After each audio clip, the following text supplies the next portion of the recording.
Did you know that the majority of content you're consuming on the news and on your phone is negative content set to keep you in fear? In this episode, Lucia Knell, Vice President of Upworthy, talks about how social media and news content is continuously degrading our mental health. But every time I see someone like hold the door open for someone, like so they can come into a store or something, or like hold the subway door open so someone can make it in, I'm like, that. People generally want to lift people up. But again, if all you're seeing is the opposite with these like flashy news headlines, it's really hard to remember that. Lucia spent her career championing the belief that internet can and should be united as a tool to bring people together. And during her tenure at Upworthy, she's developed this page on Instagram to now 5 million followers and counting. And she's a co-author of Upworthy's forthcoming book, Good People, Stories from the Best of Humanity. And this episode with Lucia might be the most relevant, engaging combos I've had in a really long time, as you feel connected to her, her story, and her purpose, bringing light to everyone's life for the better, which we all really need in these times. Okay, so thank you for coming. I have a very, very special guest. And for those of you who don't know, Lucia is behind so much of the growth and really VP of Upworthy. And for those of you who don't know what it is, put this on pause right now. Go on the page right now and see what Upworthy is all about. Your heart's going to expand. We need this in the world. So you have a very unique take on the internet. I mean, this has been around for years. We were just talking off air. I go on my algorithm. I always see a lot of animal videos, heartwarming stuff, some sports stuff every now and then. Why is it that it's still creeping all of this negative stuff? The world is going to shit. We're all going to die. And how is that affecting people's mental health nowadays? Yeah. I mean, first of all, thank you for having me. I'm pumped to be here and I love what you do. I think it's just like basic journalistic practices to try to get people to click or engage in some way. And a lot of the way traditional media is doing that now is through fear-inducing headlines and rage-baiting headlines. And so you tend to see it everywhere, whether it's TV, magazines, newspapers, and now especially online. And to your point, algorithms are designed to keep feeding you the things that show up. And so if there's something even you click on one time, it'll say like, okay, that helped you engage. Let's feed it again and see what happens. We have built this beautiful platform that challenges that and presents an opportunity for people to engage in an alternative to things that make you feel horrible and scared about the world, which I'm excited to talk about. But it's just easier to grab people's attention that way. Yeah. You know, it's like, it's sort of what fosters this sense of like outrage or fear or negativity, and then that's what percolates into comment sections that tend to be kind of that can be cesspools of negativity or trolling or bullying or challenging with no, regard for seeing the other side of something. And it's a really unfortunate side effect of how social media has sort of like played out. Did you see this get worse after COVID?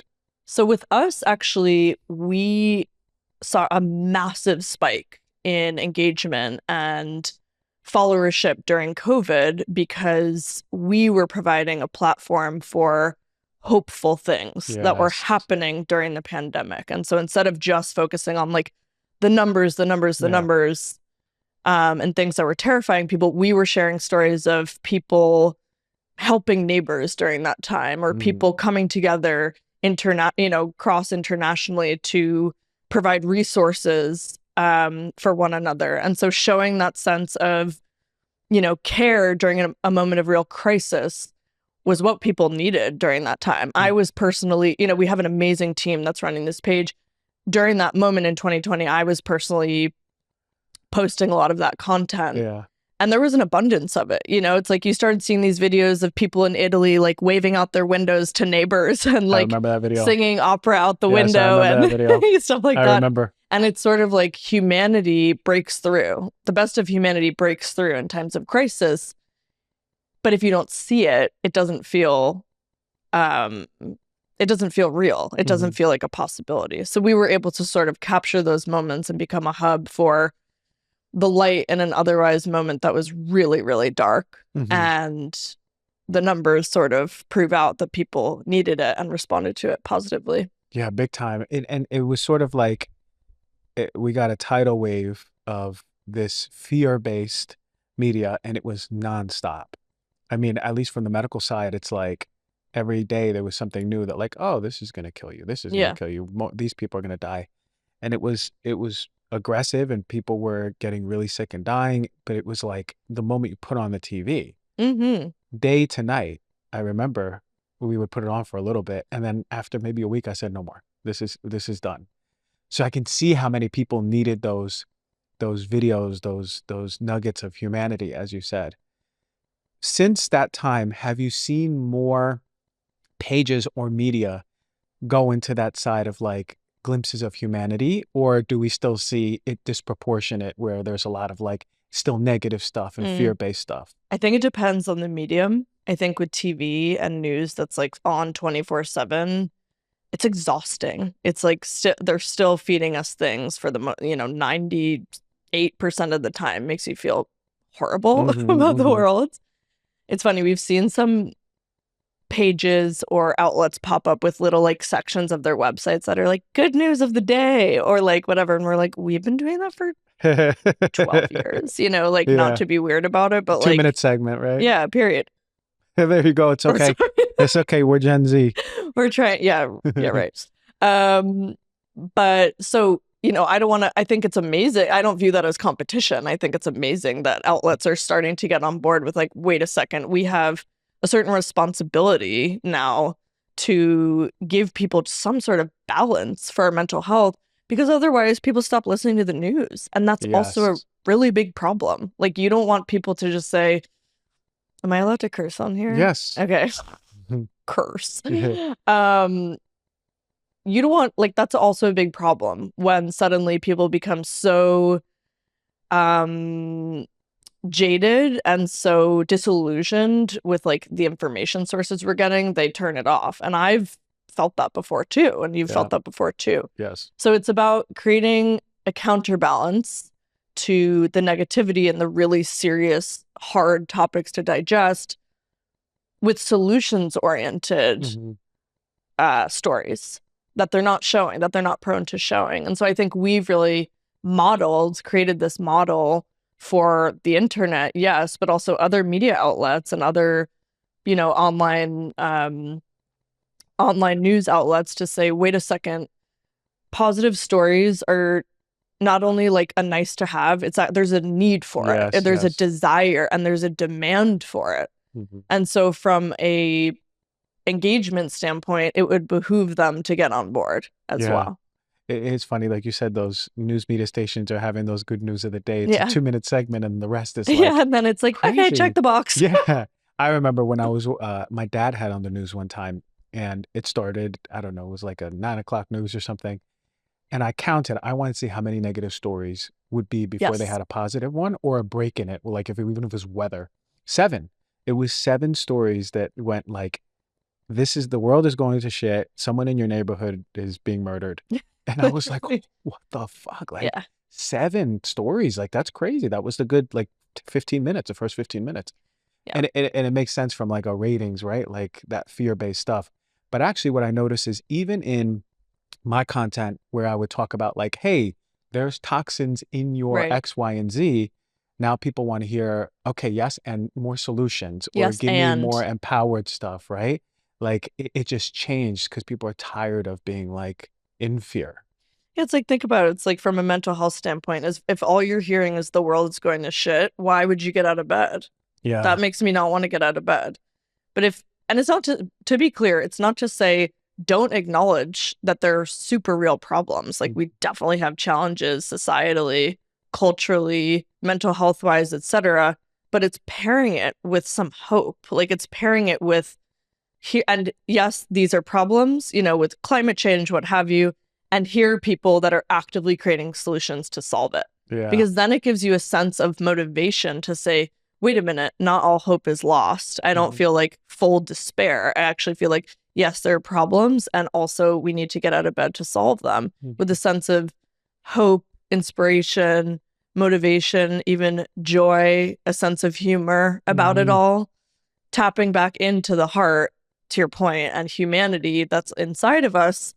Because at the end of the day, like, we all kind of want the same things, you know? It's like we all want to be able to feel a sense of safety and security and community and love and, you know, positive interactions with our neighbors and with Yeah. the wider world. And we're not going to get those things if we're all staying in bed and depressed. Oh, 100%. Or not depressed is the wrong word, because that's a different, you know, category, and I can talk about that, but it's just jaded. Yeah. And feeling that like you're not motivated to be out in the world. And How can you be? yeah.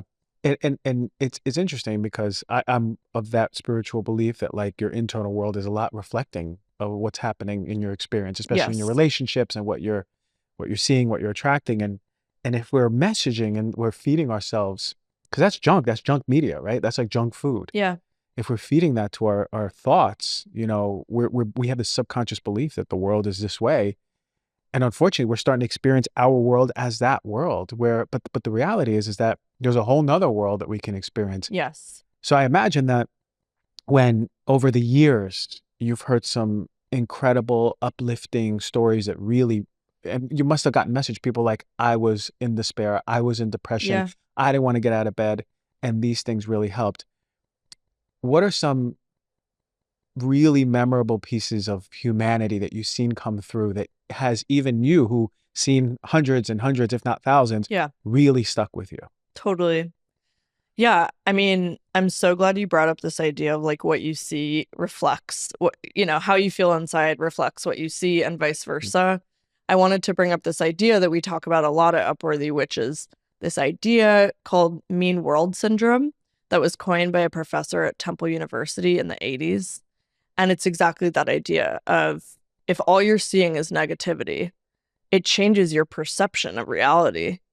Of if all you're seeing is ideas of like people are bad, there's reason to be scared, there's reason to feel, you know, depressed about what's going on in the world, then it's a self-fulfilling prophecy where you're like, well, I guess people are bad.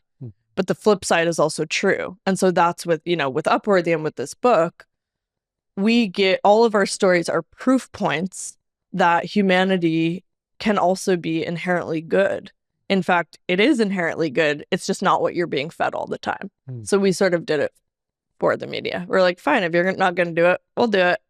And there's a reason we have 17 million followers across our social channels. There's a reason we reach millions and millions of people a month and hundreds of thousands of engagements every single day. Like we got like 500,000 likes, shares, and comments and saves every day on a daily basis. And so the proof is in the pudding that not only are people inspired by the content, but they have stories to share of their own. And there's this eagerness to share them. So we're creating this platform to say, look at this goodness, you know, that's happening every single day. We're just sort of shining a spotlight on it.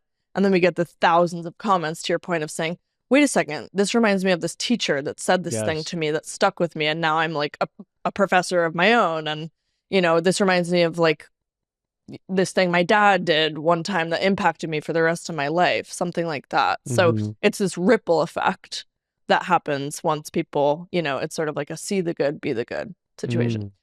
To your question, there's just a few stories in the book. And to give a little background on how this book came to be, we would ask questions to our audience over the years. So for example, what's the kindest thing a stranger ever did for you?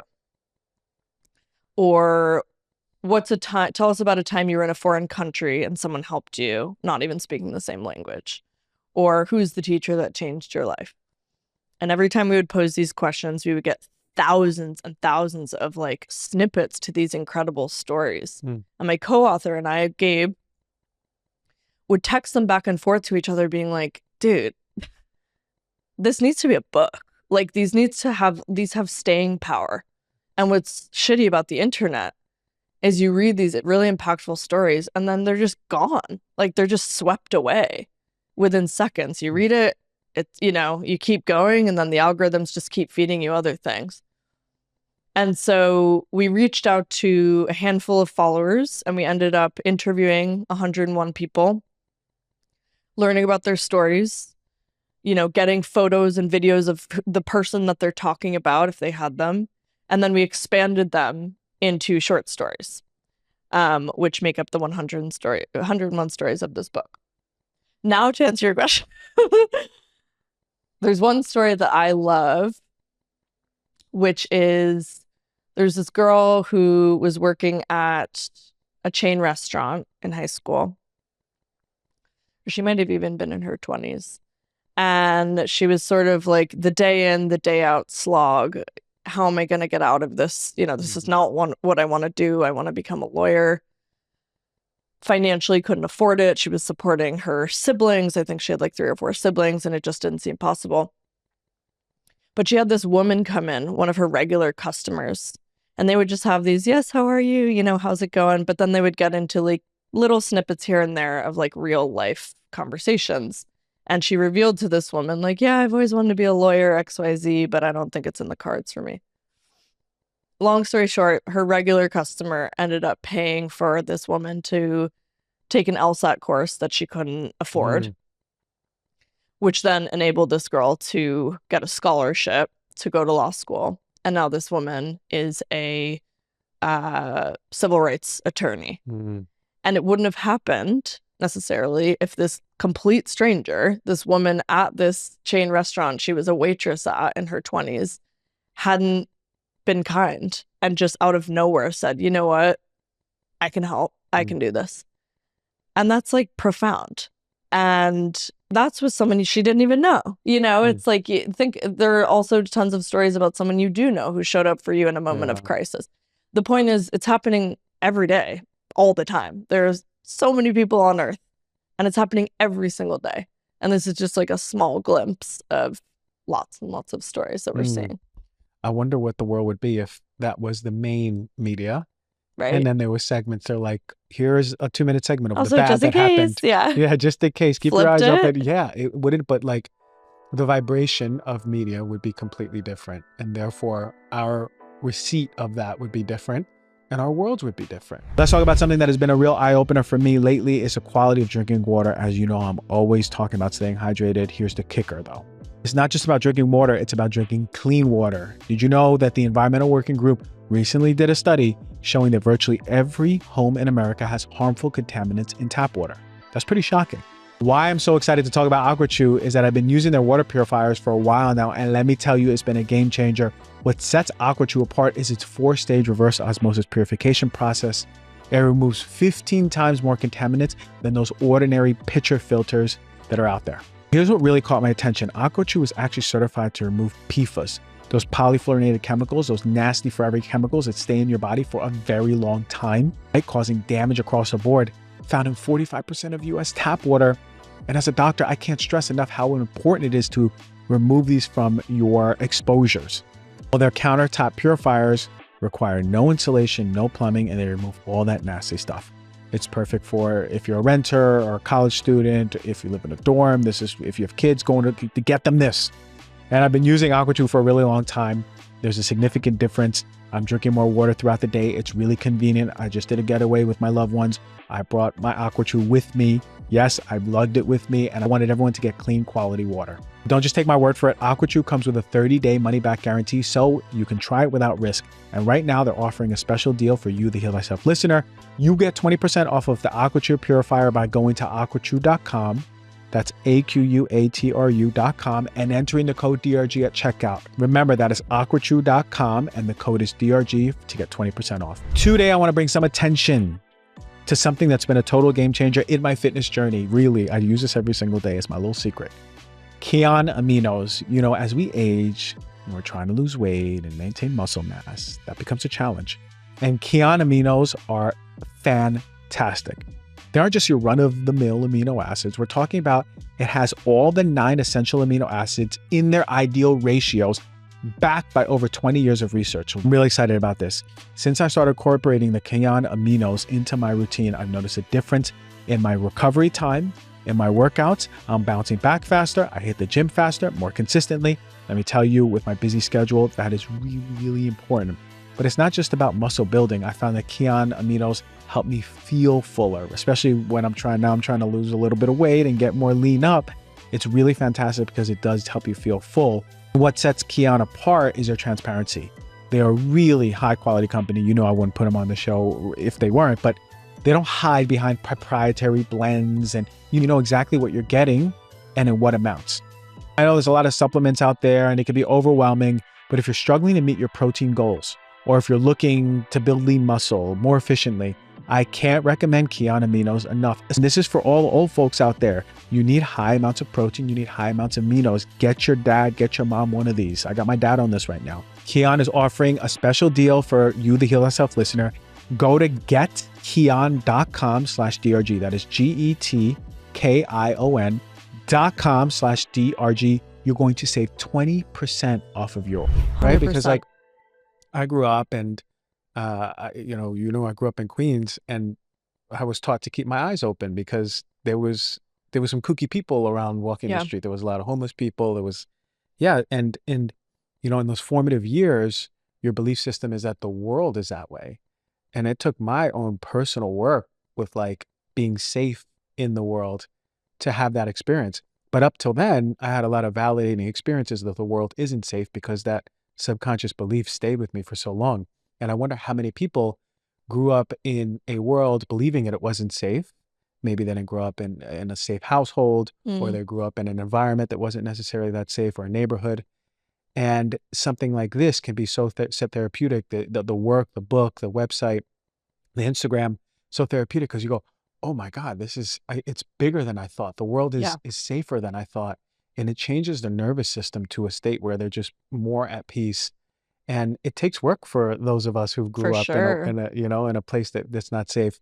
I'm sure that over the years, you must have thought about your own personal experience that could go in that book.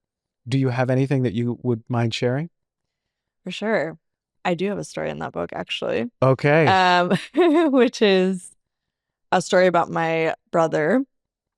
When I experienced a mental health crisis, the same day, it was a mental health crisis where I wasn't getting out of bed. I wasn't eating. I was completely overwhelmed. I had a diagnosis that was not diagnosed at that time. And I FaceTimed him. He lived in Brooklyn. And I was like, listen, dude, like, I'm not doing well. This is not going in the right direction. And he said, okay, I'm coming. And I said, what? And I lived here. And he got on a plane from Brooklyn to LA, got on a plane at JFK to LA that day, and moved in with me. And we lived together for 3 months. I went to a treatment center for depression and anxiety. And he did it because, it was in the goodness of his heart of like, yeah, of course I'll do that. Similarly, having to go through another treatment for another mental health thing, and a friend of mine, the same thing. She was like, I'm going to stay with you in that Airbnb. Like, I had to go to Boston for it. She's like, hey, I'm coming out from New York. I'm going to stay with you. And I was like, no, you don't have to do that. And she's like, no, I want to, So there's this inherent benevolence in people that like, you don't question it, And now that I'm well again, I love doing that for other people. I have a friend who's going through it right now, and I'm like, here, have a key to my apartment. Come whenever you want, sleep on my couch. I don't care. In fact, I would love that. And so it's sort of this ripple effect of like receiving help and receiving kindness also makes you want to be kind to other people. That's right. And then the third piece of it is that other people witnessing that kind of kindness feel inspired, to your point, feel more open to this idea that there's goodness all around us. It's like this mindset of if you're open to it, then you start to see it everywhere. That's right. Yeah, and that's the best part of all, I think. That changes the world. It like creates a better world. And then even micro things, it's like, it seems like not a big deal, but I'm like such a dork about it. Every time I see someone like hold the door open for someone, like so they can come into a store or something, or like hold the subway door open so someone can make it in, I'm like, that. Yeah. We can't like overlook that shit. Yeah. Those are the things that are important. Those are the things that are proof points of like people are good. Like, people generally want to help. People Mm-hmm. generally want to, you know, lift people up. But again, if all you're seeing is the opposite with these like flashy news headlines, it's really hard to remember that. Let me share a game changer that has revolutionized my health routine. That is Nuzest Good Green Vitality. Is basically a nutritional powerhouse. We're talking about a unique blend of vitamins, minerals, and a rich array of greens, fruits, vegetables. And for me, someone who's always busy juggling a schedule, and I know it's probably you too, I appreciate how it simplifies my daily routine. One scoop of Good Green Vitality, you're good to go. It's not just about the convenience. Since I started the Good Green Vitality powder, I've noticed significant boost in my energy and focus. Those are the two things, especially, that I noticed. And it's the thing that I take every morning. It's the first thing I take every morning. I make a scoop, put it in water, mix it up, drink it up, and then I'll start my day. I'm going to talk about taste for a second because let's face it, that matters, right? That's compliancy. You want something that tastes good. Nuzest has managed to actually create a green powder that not only benefits your body, but actually tastes good. Better than any green powder that I've tasted. I can blend it into my morning smoothie if I'm feeling fancy, or just take it with water, and it's delicious. Nuzest provides the fuel your body needs to keep up with your demanding schedule. If you're looking for something convenient that you can take every single day, one-stop shop to elevate your health, reduce your supplement clutter, nourish your body with quality ingredients, I recommend Nuzest Good Green Vitality. It is one of my favorite across-the-board companies and my favorite green drink out there. The cornerstone wellness practice for me and the people around me. I got a special offer for you, the Heal Thyself listener. If you want to give Good Green Vitality a try, and trust me, you're going to want to, head over to nuzest-usa.com/DRG. That is NUZEST-USA.com/DRG, and use the code DRG at checkout. It's going to get you 20% off of all products on Nuzest. Fantastic company, fantastic green powder. Check it out. And this is why, you know, I when I'm walking the streets around here, I'm always like looking for like who's interacting with who. Yeah. And I feel a lot of stranger energy. People are really closed off from each other. Even here? Interesting. Yeah, even here. But this is why chill vibes. Chill vibes. But I really like seeing that person who is not afraid to talk to strangers and not afraid to, and I, you know, us coming from New York, we know if someone's talking to us, who's this person? You know what I mean? Like, what are they trying to scam me? You know, are they trying to take my money? You know, like things like that. But it's so inspiring for even me, who I think I'm an extrovert, but like I also have like a protective wall sometimes. Sure. But yeah, like I see that and I'm like, whoa, you see people do those micro gestures. It's unbelievable to see that. Like, it never goes unnoticed by me. I maybe other people, but like, it's such a beautiful thing. I always remember one doctor coming on my show and said, if you're suffering with depression, do the things you need to do and make sure that you're practicing giving every single day, right? So give, donate, help people, just give, and it'll start to change your perspective of the world. And it's so true. Like, we are inherently coded to be in community. And I think that isolation and loneliness that we feel, even when we're in a room full of people, it holds us back, our full expansive selves. And we become so expanded when we're giving, right? For no money, we're just giving. It feels so good. It feels good. And yeah, like not monetary necessarily. Like, this is separate from like not monetary. Donate. It's a totally separate thing. It's the day-to-day like gestures or just like sensibility of giving people the benefit of the doubt, you know, 100%. of like, you're my fellow human. It's a fellow human being. We're all going through it. We're all doing our best. And by me being generous in even this micro moment, you have no idea what kind of impact that can have on someone. I knew for, this was a few years ago. I remember the moment where I knew that my mental health can be better. And it was due to me being isolated from talking to people, like just being protective. And I was on the plane to New York and this lady was sitting next to me and I decided to start talking to her and we spoke the whole plane ride. That's my favorite. Right. And like, that's not me. Right. I put on my headphones. I'm watching a romantic comedy or a scary movie or something. Apparently. I love rom-com. For those of you, she walks in my house, I'm watching Couples Retreat with Vince Vaughn and Kristen Bell. I just love, like, you know, feel good movies. And I remember when I came out of that, like my symptoms, quote unquote, my physical symptoms that I was going through were gone. Mm-hmm. And it was because I had that charge of energy Mm. that's like, okay, the world is safe, people are safe, you can be you can converse with a stranger. And I remember for those 4 days in New York, I felt like I was high. Mm. But why? It was just one conversation, I love albeit a that. long one, but it was like, wow, like, I don't have to protect myself so much. And I think that's a big part of like why we feel so isolated. We're so protected Yeah. and not, and granted, because we turn on the TV and we have to be protected from the world. Yeah. But this is the importance of this work, is that you're teaching us that we don't have to be as protected as we think. Mm. We can be open-hearted. Totally.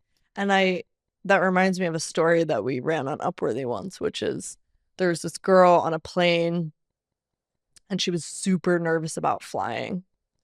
And, her panic started to activate a little bit. And a guy who was sitting next to her was a complete stranger, not in a weird way, was like, "Do you want to hold hands?" Mm, And they held hands the whole flight.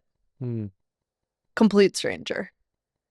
And it's like yeah, that's in everyone, that was him sort of going out on a limb to comfort someone he had no yeah. idea, he didn't know. And it made a difference. Like that story went viral online and we posted it and everyone's like, oh my God, this is what humanity is all about. And people do it. You just don't hear about it on the news. That's right. Yeah. And this is why I believe that we're all inherently benevolent. Mm-hmm. Is be and like whatever your religion, in the universal benevolence is within us, right? So like we all have that impulse. I Yeah. believe it. Some people's impulse is really loud and he's like, oh, of course I'm going to do this. Some people are like, oh, I really wanted to. And then immediately that's going to be weird. I don't know this Right. person. What people, Self-doubt. Yeah. yeah, if it's a woman, is she going to think I'm hitting Right. on her Right. or something? Like all these things come, but we all have that impulse because that comes from me, from soul. Like a soul is how to embody It's your, empathy. it's full empathy, Yeah, it's empathy. deep. And we all have empathy, It's like it's human nature to be empathetic to someone who's suffering in Yeah. some way. And we think about like, if there's a kid going to get hit by a car, the impulse isn't survival of the fittest. It's let me save that child. Yeah. Right. My impulse is going Like to a be to million run, people rush over, gonna rush. obviously. Right. Yeah. So that just shows before thought or ego comes in that that's Yes. within us all. And to emphasize that and put it in like projected in Upworthy is like what definitely the world needs. I'm realizing it even more and more, the power of Upworthy now. I'm like, okay, no, this is exactly what we need. What's interesting is we did a study with our audience where we asked them, how do you feel after reading Upworthy for like 10 minutes or something? And 98% of people said, I feel better. Yeah. And then we did another that was like, how do you feel more optimistic about the world after reading Upworthy? And 95% said yes. Of course. Yeah. It shapes your worldview.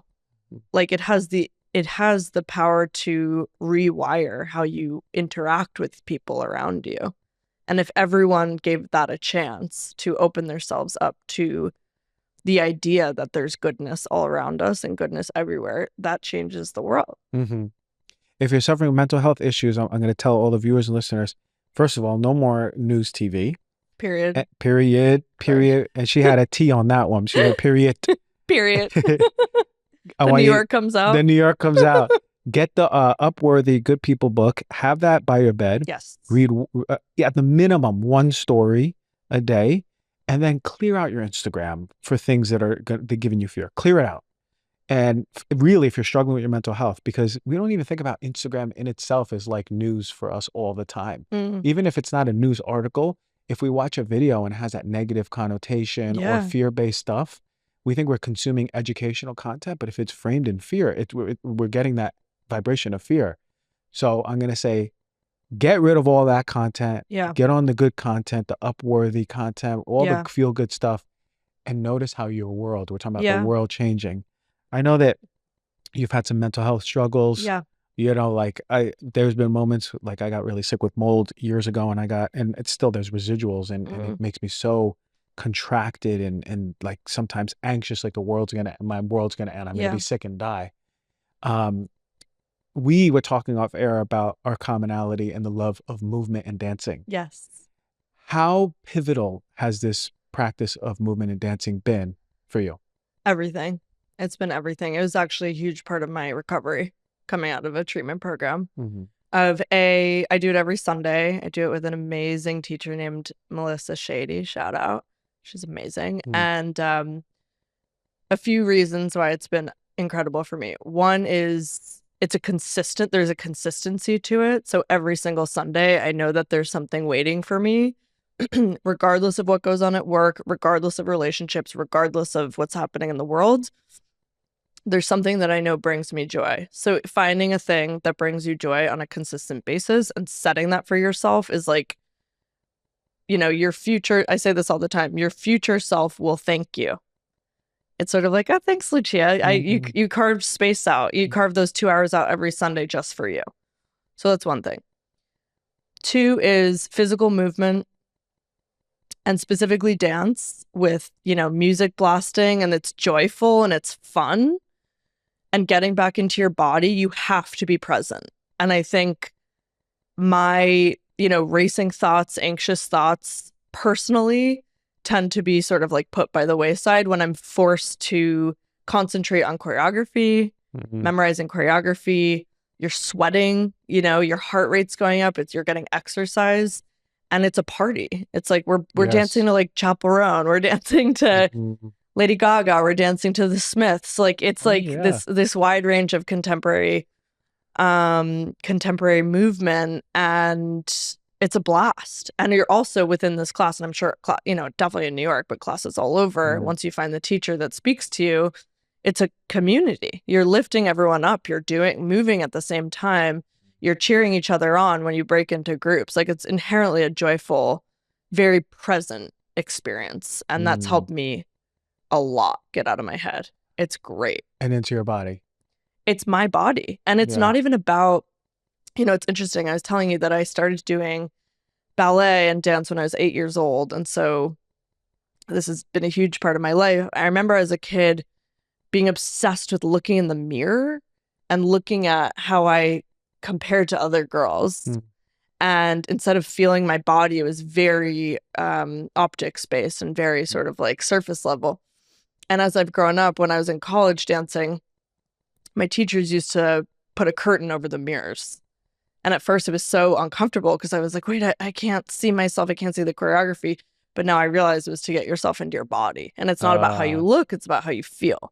And so now it's like, I don't really look in the mirror that much when I'm dancing. It's about how your body feels and responds to the music. And I think it's different per, type of dance, intensity of dance, competitiveness, etc. But I don't feel drawn to the competitive aspect of it. It's just like literally how you feel.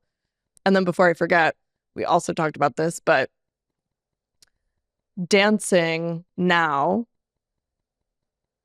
gives me a way to channel a younger version of myself. So it's like little Lucia is thanking older Lucia for honoring that part of her that loves this and cherishes this thing that taps into my spirit. Like it feels like a spiritual experience by honoring this like little Lucia. It's beautiful. I mean, it's like a whole experience every single time I do it. I feel like an 11-year-old me is sort of waving, being like, go girl, like keep like love that we're still doing this at 33, and finding that thing for yourself, I would say, whether that's like golf or making music, like it's not about being good. It's just about like doing the thing that made you feel good as a kid and continuing it because you already know what that is. You already know what that is. And we were doing it so seamlessly as children. Yeah. And not overthinking it. Not overthinking. Yeah. I never thought if I'm a good artist or not. My art just came out. Yeah. I never thought if I was a good dancer or singer. I just sang and danced, And like I really, really, really feel that our authenticity is so compressed because of all these identities we've made, or there's societal, there's religious, there's parental, culture. Everything, comparison culture. Social media exacerbating everything. that, But a lot of us live in that contractive state. From that state, it's very easy for anxiety, depression, all mental health issues to come from because we can't just be ourselves. Yeah. And then people are like, well, who am I? Who is myself?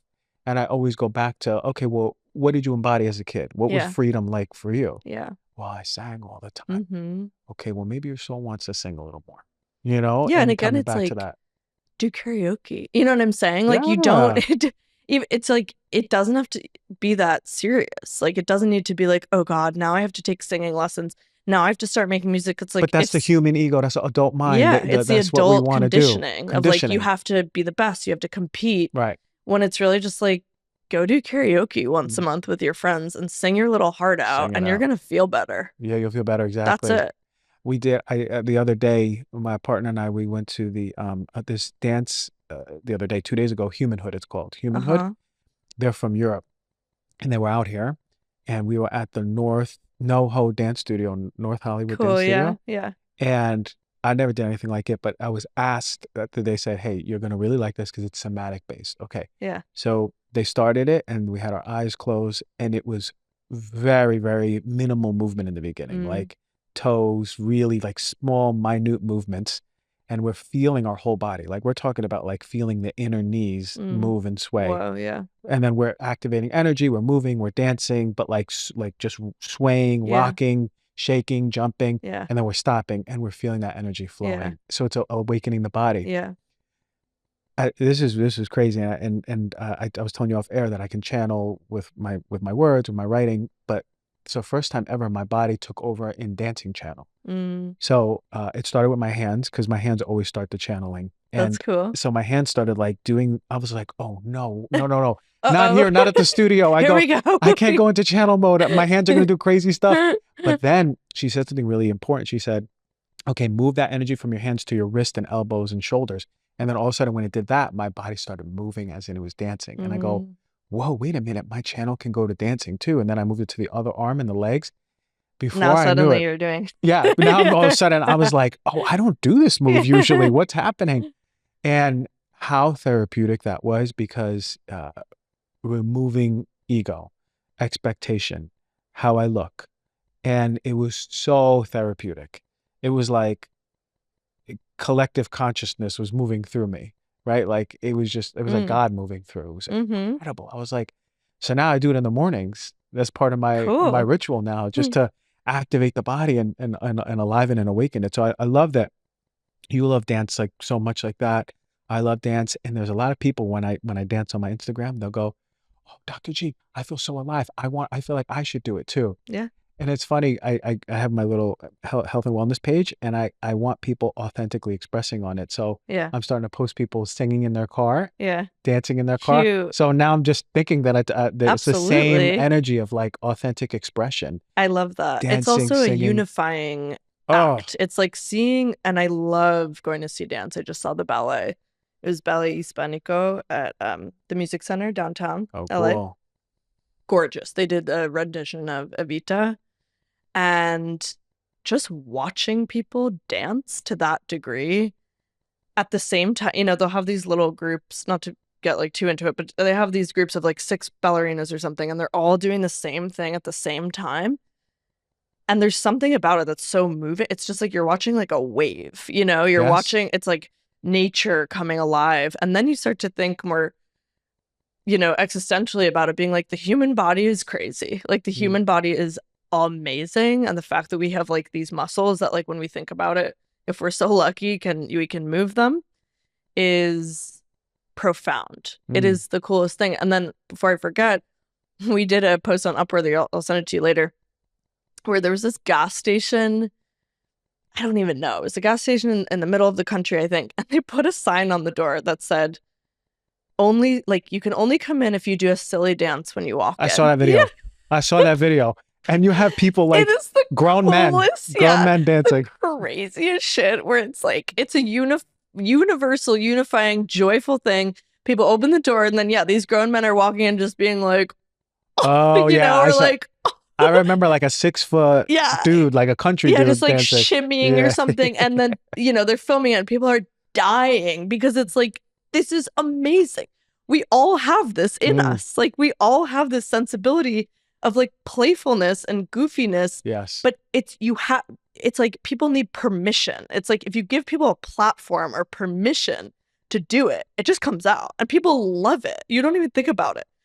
And so it's like, that was such a fun one because it's like human beings are so silly. It's like we have such like, but it usually only comes out with like your close friends, which makes sense. You know, you feel comfortable, Mhm. but it's so funny that it was like this public gas station property that was just giving people like permission to do something. It's like, you can't come in until you do, Mhm. it's like you're 5 years old or something. And people did it. And people did And it it's so fucking funny. because they And wanted to. because they wanted It's to, inside of them. and it's fun. It's like, it's joyful. Yeah. It's like, I don't know. There's something about it where it's like we're too scared to have that impulse. And obviously, you're not gonna walk into a gas station randomly and just start doing a weird dance. They'll probably like kick you out. Yeah. But it was just so funny of these owners to like see. It's like a social experiment. It's like, I wonder what would happen if we put this on the door, and people loved it. I really love that It's idea. so funny. We need more of that, Yeah, right? like this silliness. I wish I went shopping and they're like, okay, before you buy this, before we even check you out, you got to do 2 dance moves. Yeah, Okay, that's easy for me. You yeah. know what I mean? And we're gonna It's film so you and funny. we're gonna laugh. You know? There's also so many TikToks. It's like, I mean, I feel a type of way about TikTok. We can have another conversation about it, but all my TikToks are actually so spot on. It's all comedy. Like, that's all the stuff. And people are so freaking funny. It's like there's this trend where it's 2 friends and one person, the prompt is do the sound for like the motion I'm doing. Wait, my girlfriend was just telling me about this. You guys have to do She it. just told me this yesterday. That's weird. Yeah, she So just it's told like me. they're in a car. One person said something where they or like does something where they're just like, Yeah, and they and do then a the silly other sound. They're like, person just "Blah, says blah, a blah, weird blah," and they just yeah. crack up. And it's like this human nature to be Yeah. freaking weird and Yeah. silly. And like, that's the thing the internet's really good for, I think, in many ways, is giving people ideas of how to activate, even with like the dances and the whatever. Yeah. It's like giving people ways to activate that side of themselves, you know? 100%. We need it. We need it. We just had my 40th birthday last Happy weekend. birthday. Thank you. And we had a big dance circle. We got a DJ. Love. And each person in the middle had to do a really weird dance. I love it. And we kept cheering the word weirder. So it gets even weirder. They're like, no, weirder, weirder. It's like pressuring. Yeah, and it was pressuring them to go so weirder. Funny. But like some of the weird dances that we saw, Love but like they felt so alive. Yes. Come on, because So it's in us, free. because it's that play. Like when we were kids, I was a weird little kid. You know what I mean? Like we want that to come out and be expressed. And you said the word, like we need permission, because the default is I am not safe to be this or do this. Yeah, like So I don't want to act weird, or I don't want to act weird. So we need spaciousness to be like, hey, you're allowed to be this. Yeah.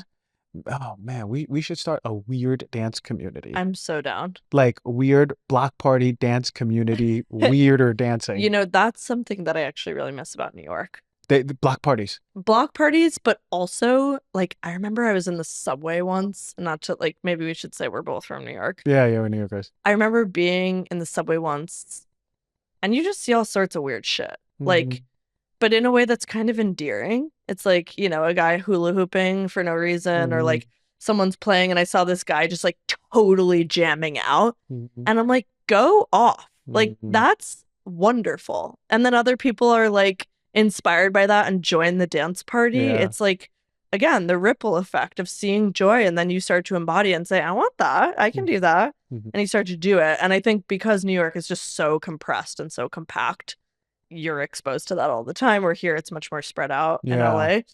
But just the sense of like creativity and playfulness that's available. It just feels more available there. Shout out New York, miss ya. Shout out New York. But you know, you go over here to Venice Beach, there's a lot of interesting characters there. That totally too, yeah. But we see like there's people. The other day I saw a guy, he was rapping and people were like right by him cheering him on, right? Cool. There was a guy singing one of the famous, maybe a Bruce Springsteen song, and people were around him singing with him. Yeah.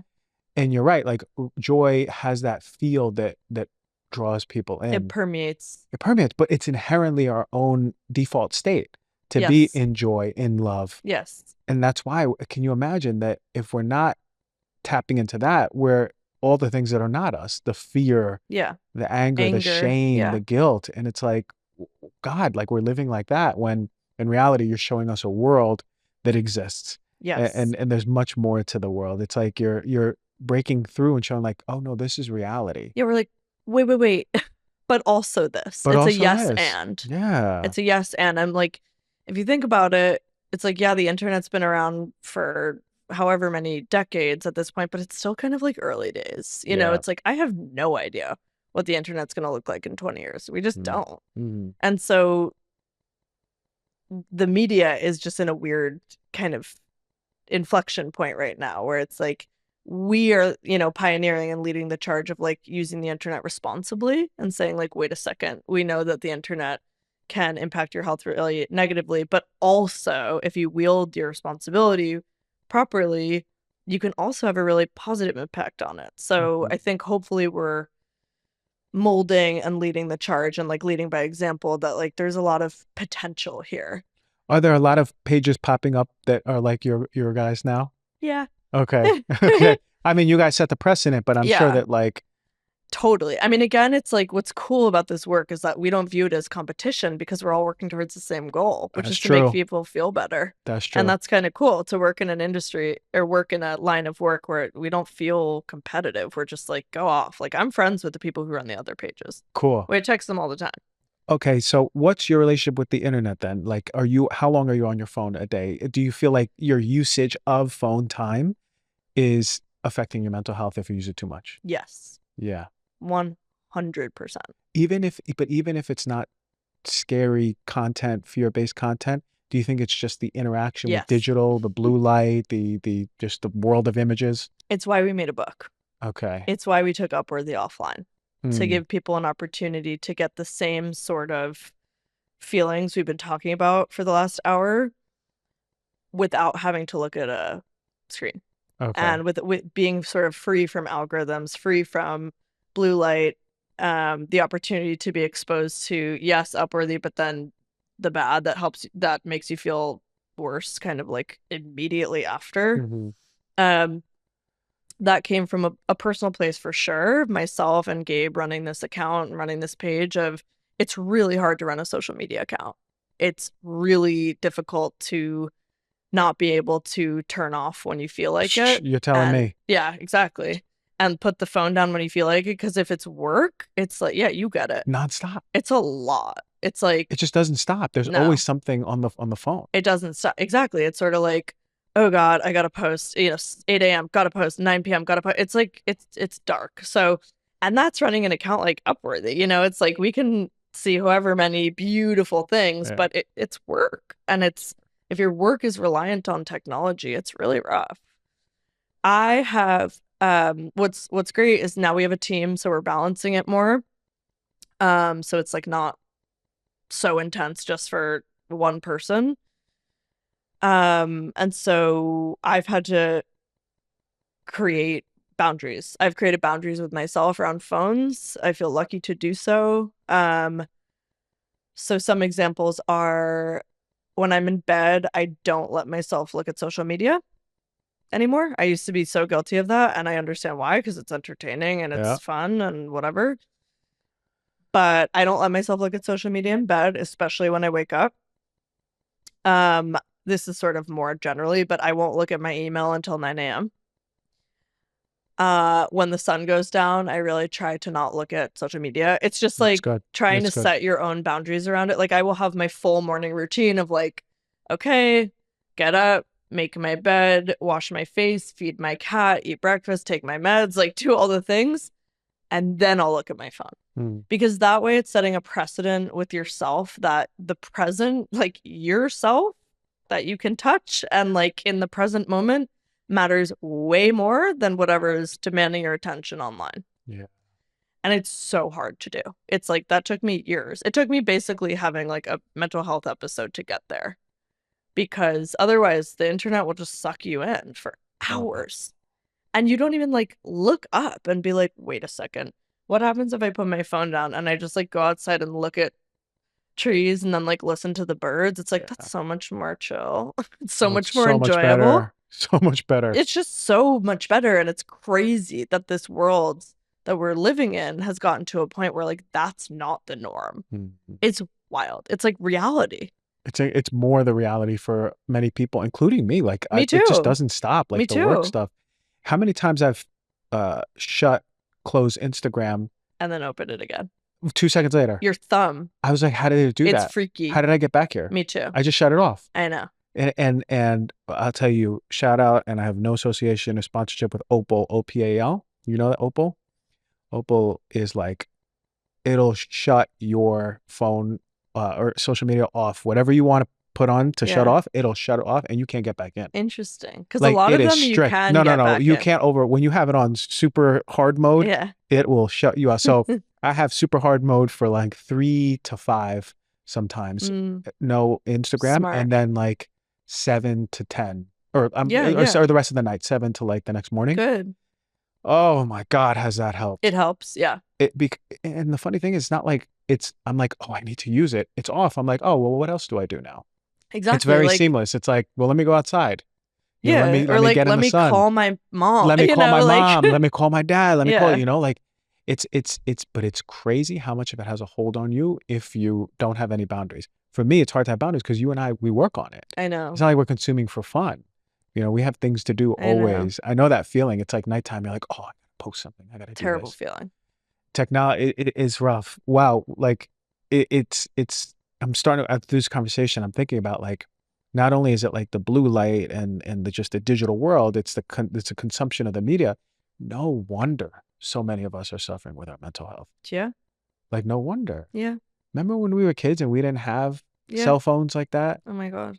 I always, I've been saying recently, I want to get like a Razor phone. Oh, remember those? You can just like, those are a great. flip phone. I'm like, the only thing that I'm like, I listen to Spotify all the time. I use maps, you know, whatever. But part of me is like, listen, if I could just like have a phone where I'm texting and calling people and that's kind of it, like, sounds kind of nice. I had a friend, he said he has 2 phones, one for just the number that only his loved ones know. And he keeps that on like business and loved ones. That's it. Yeah. And then the other one is like all the other stuff, including like social media stuff. Yeah. But he puts that phone away for most of the day. And then that's his secondary phone. Yeah. So his primary phone has no social media and just contacts. Yeah. And he said he needed to go that extra step to actually get another line because it was so bad for him, his mental health. Totally. But man, if I can go back to the chocolate, I used to have the little chocolate one. I know. Remember that one? That was me in college. It was like the little thing. Remember the Nokia? No internet. Yeah, the Nokia. Beeps? Oh man. It was like what was it? It was like a walkie-talkie. Yeah, the SkyTel pager. Yeah. It had, there was in all the early like Nelly videos and everything like that. Yes. Yeah. But like those were days where I remember it's like all we could, do you remember texting? It was like you had to press a button 5 times to get 1, 2, 3, 4, the 1, 2, T9 3, texting. Yeah. I was trying to tell somebody about it and they were like, wait, what do you mean? You had to keep pressing the button. I said, yes. Yeah. Those days, but like we didn't have the internet. We didn't have to go on social media. Like the things we worried about were a little bit different. And also our brain wasn't as stimulated. Like our brain is not made. We have a certain amount of energy every day in our brain. Oh my God. To make decisions and like consume stuff. I mean, it's completely there. It's a barrage of content. It's a tidal wave of content. It doesn't and it's stop. Just our attention spans are getting shorter, and myself included. Again, it's like half a second. It's like, is this worth it? No. Like it's like our brains aren't meant to receive that much. And with like Twitter, aka X, you're not meant to receive that amount of information that constantly. It's too much. It's too much. Nicole Vignolia, she's a neuroscientist. She was sitting on that chair a few weeks ago and she was saying we have a certain amount of brain energy and each time we think even like, oh, you know, like I've had a stressful few hours. I'm going to lay down on the couch and go through my phone. That's already utilizing still brain energy. Yes. The phone shouldn't be our go-to to like turn off, which is an excuse that I always use. I'm like, oh, I just got to turn off. Let me go on my phone. Yeah. But we should actually use that for stuff that nourishes us. Reading. And actually turns off, right? Like slower paced. You know, I've gotten really into reading. I've gotten it sounds so silly, but I'm like, I'm so into books right now because for all the reasons. I love that you said like put this on your bedside table because, you know, it's meant to be picked up as a resource to feel calm and a resource as like a restorative sort of healing energy moment of I'm not on my phone right now. This is something that I can like touch. It's like tactile, turn the pages, smell the book, whatever it is. And you're not looking at a screen and it just is calming. Mm-hmm. You're like, it's no one else is interacting. It's just you. It's like a personal interaction with a book. And in bed, it's like I fall asleep within like 10 minutes, you know, it's like really calming. It was crazy because my partner doesn't have social media. Any. That's amazing. She like that was the first thing that attracted me to her. I was like, Yeah. wait, you don't have you don't have You're like, Instagram? wait a minute. I was like, Yeah. wait, you don't follow me? You don't know Yeah. any of my work? Yeah. And so Way she's like, better. and Yeah. I was like, okay, what's your name? You know? Yeah. But she reads all the time. Yeah. Like she is a big reader. And it's funny, like that nowadays, that's like the alternative to like social media. You're like, no, I'm a reader. You're like, You're like, what? yeah, I'm a reader. Whoa, you're I a mean, I rebel. say I'm trying to come up with these little catchphrases, but one is reading books has become a radical act. It's radical. Turning off the phone, even like, I mean, I don't use e-readers. I think some people do, and that's Yeah. totally fine if it works for you. But reading a goddamn book has become not the norm. It's become like the alt, like old school. It is. But I do think there's going to be a movement and like a wave now, hopefully, of like, it's the cool thing to read books. And I hope so. I hope so because hope there's been, so. you know, it's funny. I'm hearing more and more people say, I love to read. Yeah. I forgot those days. And I know I'm on social media too much because when I try to read a book, by page 4, I fall asleep. It's great. Yeah. I mean, it's interesting too because, and this sounds like so insane, but reading a book, especially fiction, I'm like, I forgot that this is like just as entertaining as like watching TV. These are stories. Yeah. There's stories. Like, this is how the world has been functioning for centuries until we like figured out TV and film and whatever. I'm gonna get into fiction. You just inspired me because I've been doing too much nonfiction. I don't want to learn anything else.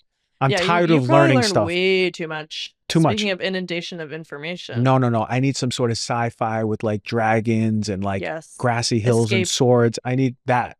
You know what I do is I always have 3 books in rotation, and they're just sitting on my bedside table, because if I like get bored or if I get sick of like nonfiction or like this is too like heady or something, I switch to fiction. And then if I get, you know, if my interest or curiosity is piqued again, I'll put the fiction aside and move back to nonfiction. It's kind of nice. It's like having a few in rotation. What's a good fiction book? What's a good fiction book? Anyone. Let me think about this for a second. Okay. Tomorrow and Tomorrow and Tomorrow. Okay. Amazing book. Amazing book. All right. Gabrielle Zevin, I think is her name. But it mixes like, you know, these young kids who develop this like video game, and then they end up starting this tech company that's based in Venice, and then one of them, it goes to his head, and then there's a relationship, and very cool. I love that. It's so good. I like the juicy novels. Yes. Like, it's so good. Yeah. I'm sure they'll make a movie at some point. But Tomorrow and Tomorrow and Tomorrow. If anyone out here, viewers, listeners, read any like crime mysteries, you know, the one like who done it, who's the killer on the train? That too. That's the ones I like to read. Okay, you let me know what you get. Okay, I'll drop it too. Well, and also with mental health, you know, distraction is healthy sometimes. Yeah. Like distraction, and like that's why good TV shows are so fun, because they're so gripping. Mm-hmm. And same with books, is like it's okay to read like enjoyable fiction and just like take your mind off shit for a minute. And like, in many ways, it's better than taking your eyes off the digital that you've been on the whole time. You know, like you get off your phone, you put it down, you start putting another TV show. Yeah, exactly. It's a lot for us. It's a lot for the brain, you know, just like quietude and reading. Yeah. Like, you know what I do now is like sometimes I'll come home from work and I'll, you know, find that my impulse is to be like, gotta watch TV, just zone out. But then I'll like stop myself and be like, do I even want to watch TV right now? Because for that exact reason. And then I'll say no. And I'll go and get in bed earlier than I would and read a book and go to bed. And it's just like so much chiller. That's again, shout out to my partner. That's what because I'm ready to watch like a crime mystery or something. She's like, why don't we go upstairs? You know, you could do your meditation. I'll read. Yeah. We're falling asleep an hour and a half earlier. Yeah. Than oh my usual. God, I love going to sleep early. I get in bed at like 9. Oh, shout out to you. I'm obsessed. Nine's a time. Sure, 9 is a time. I get in bed at 9. I'll read, and then I try to be asleep by 10. But that's fantastic. It's great. Shout out to everyone viewing, listening who gets into bed by 9. Yeah, I'm like don't a night hold owl. Me to that, but it's got honestly, since reading, because now I look forward to reading a book. So I'll Oh, be like, "Ooh, I want to go read my book," and then I'll get in bed, I'll read my okay. book. Like, it's so silly how now this is a thing. Okay, well, today I get they're shipping a bed frame and side tables. This book's going on my side table. Yay! I'm gonna put it on my Thank side you. table. Now I got something to read at Yeah, night. it's nice. I have a nice little red light. It's a really nice Yeah, good ambiance. energy.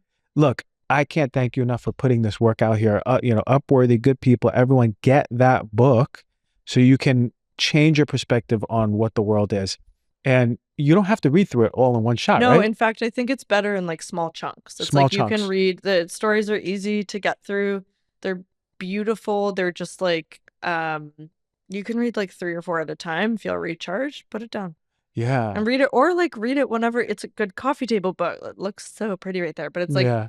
read it if you need a pick me up, if you feel Hmm. like depressed or shitty or like discouraged about like the state of the world.